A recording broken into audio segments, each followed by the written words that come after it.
Hi, are you a parent of a child with special needs? Have you thought about what would happen to your child if something were to happen to you?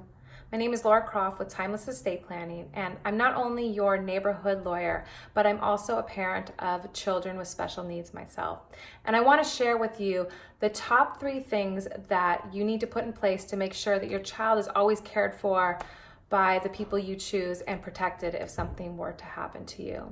And the first thing that comes to my mind is legally naming guardians. So quite often clients come to me and say, I have godparents in place, or my sister would take care of my child if something were to happen to me. And I say that if you haven't not just named the guardians, but then legally documented that decision, if you haven't done that, then you're really leaving it up to a judge to decide. And it's not only important to put legal guardians in place, our long-term guardians, of course, those are the people who would step in if something happened and take care of your children, for the time to come.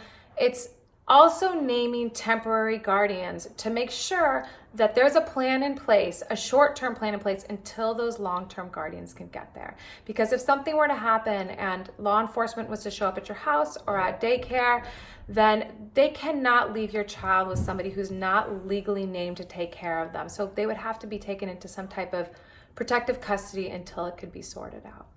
The second thing that comes into mind is putting in place some level of special needs legal planning for your child with special needs. So it's important that we create a way for your child to have assets that will not disqualify them from government benefits. Usually this is in the form of a special needs trust, and that allows them to have the best quality of life possible while still qualifying for really important government programs and government benefits. And then the last thing is that putting a foundational plan in place for yourself to make sure that your assets can flow into that special needs trust.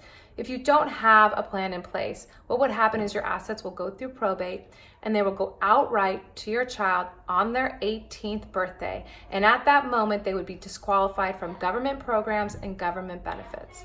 So it's really an honor for me to educate my community in this way. If you found this helpful, then please like and share, and you can learn more at my website. It's timelessesstateplanning.com.